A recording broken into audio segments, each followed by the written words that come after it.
In this video, I'm going to give an overview of the Greek language. So in Greek, there are two main parts to a sentence. There's a noun part and there's a verb part. So verbs being the action word, so as run, jump, play, whatever, and nouns either do the action, receive the action, or have the action done to them. So, for example, in a sentence, John explains to him the love of God. Explains in the sentence is the verb, and all the other words there, John, him, love, God, those are all nouns. Participles and infinitives both have noun and verb parts. We will look more into that when we get to those. But first we're going to look at the nouns. So nouns, the meaning of nouns is determined by their case. There are different cases here. Nouns also have different grammatical genders that don't affect the meaning, but it affects how their endings look in the cases, just a little bit. But the case is what determines the real difference in meaning, or how it functions in the sentence. So when a noun is in the nominative case, it has the nominative ending. In general, these are all going to be in general, most of the time, it functions as the subject of the sentence. When it's in the genitive case, it functions, we translate it by putting of before the noun. With the dative, we translate it by putting twib and then the noun. So twib standing for to, with, in, or by. One of those is going to fit with the dative. Typically, datives are indirect objects, or typically indirect, or they are objects of prepositions or other things. Accusative, if it's in the accusative case, it's the direct object. So in our sentence, John explains to him the love of God. We have John is the subject, he's doing the action. So that means John would be in the nominative case. Explains is the verb. To him, right? The to in the twib, that would be in the dative case in Greek. And then the love would be the direct object. It is what is being explained. John is explaining the love, so it's the direct object of the verb. And then the love of God, right there, of, noun, so of God would be in the genitive case. So that is an overview of nouns. Next, we'll go to verbs. But before we understand verbs, we have to understand what's called verbal aspect. And this is the nature of verbs in Greek. This is how verbs work. So there's two types of verbal aspect. There's imperfective aspect and perfective aspect.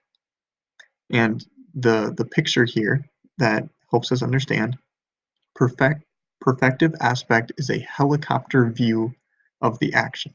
So think of this as a parade, and there's someone up here in the helicopter looking down at the parade, and then there's this person who's on the sidewalk looking at the parade.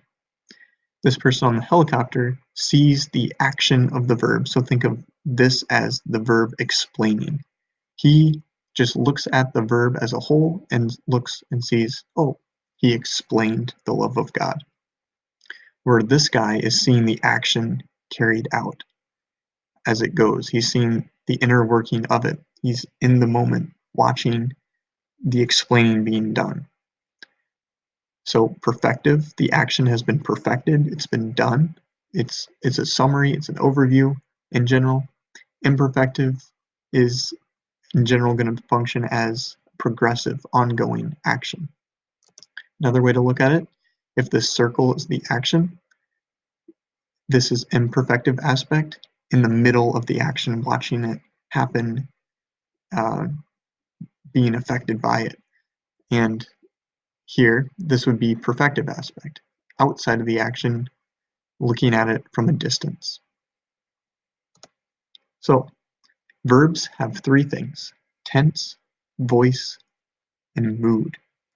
So the first is tense here. We have present, which will be imperfective aspect, so it's going to be in the moment, ongoing. So it would be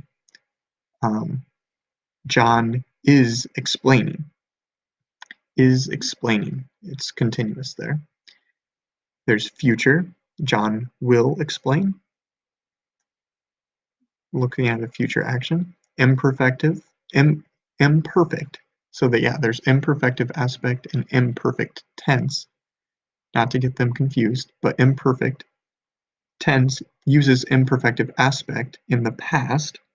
So here, John was verbing. It's moving that continuous action into the past. Aorist is perfective aspect in the past. So John explained.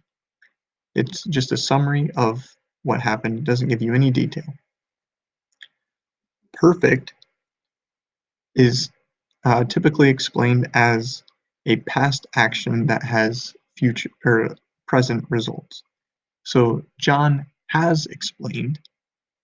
So the implication being that John explained in the past, and that matters in some way here in the future, like, or here in the present. For example, like, you should know what he explained. John has explained that. Pluperfect is perfect pushed one step backward into the past. So pluperfect would be John had explained. So it's that same thing where an action happened in the past, but then the results of it are still in the past.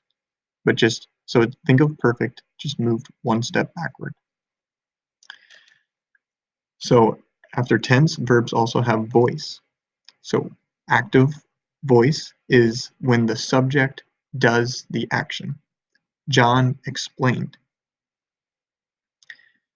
Passive is when the action is done to the subject.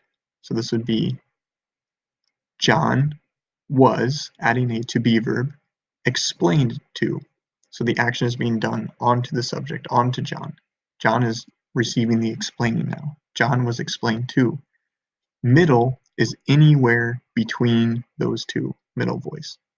Sometimes it sounds more active, sometimes it's more passive. A good way to think of it is uh, it's the subject doing the action, but the results reciprocate back to the subject. So a verb that would do this would be like dress. I dress myself. So the subject is doing the action, but it's affecting the subject as well.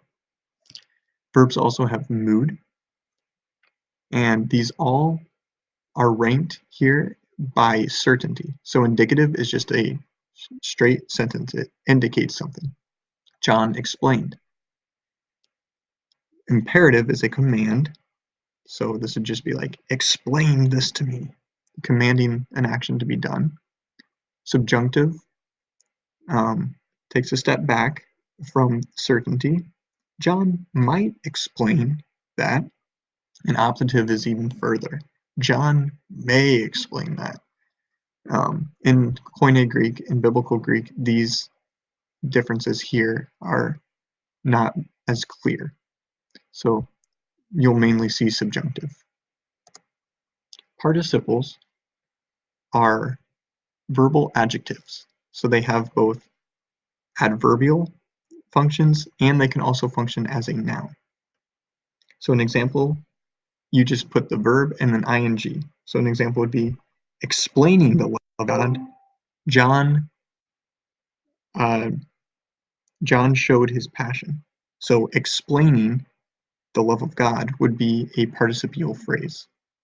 If you want to make it substantival, you just add one. In Greek, it'll add an article. So the explaining one. In infinitives, all you do is add to. So John wanted to explain. Or to explain the love of God is good.